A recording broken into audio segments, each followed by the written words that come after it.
Paul Pedaliti. It's a very busy day for you, of course, on the floor of the New York Stock Exchange.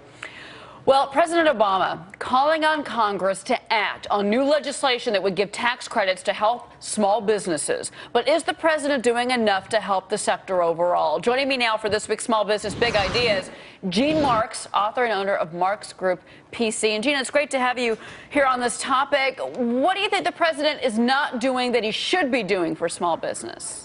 Well, I can tell you, this legislation that he's proposing is a perfect example of why I really like President Obama and why I could never support President Obama as a small business owner. He's proposing to give tax credits if we're hiring more people. I have 10 people in my company, and Cheryl, over the past 5 years, my revenues have been just flat. So I'm not growing. And without being growing or in a growth scenario, I really can't hire more people. So whatever the president is proposing to give me incentives to hire more people, in a 2% growth economy, I'm not in a predisposition to sort of take advantage of all that, which is why I don't really support him, because I don't think that he understands what small businesses need. I mean, we're looking for more of a growing economy, not more gimmicks from the government to try and spur employment. So that 10% income tax credit to create new jobs, or if you increase wages, you've got 10 people, you just said it in your company, that doesn't matter to you. That's not going to cause you to hire one more person at your company.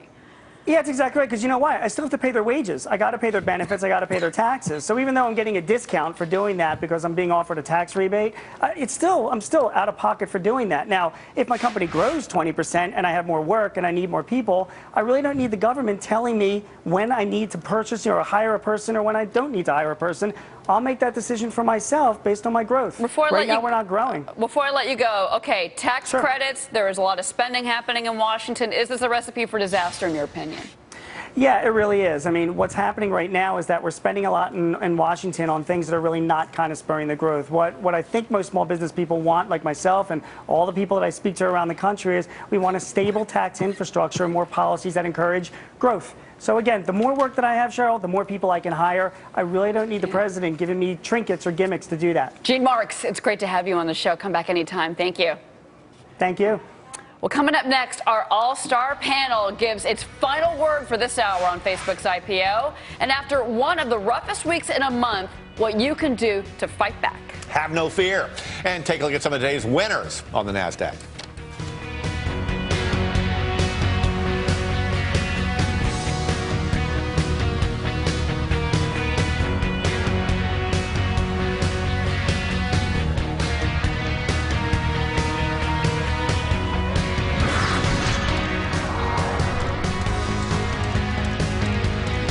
Small Business Big Ideas is brought to you by LegalZoom.com. We put the law on your side.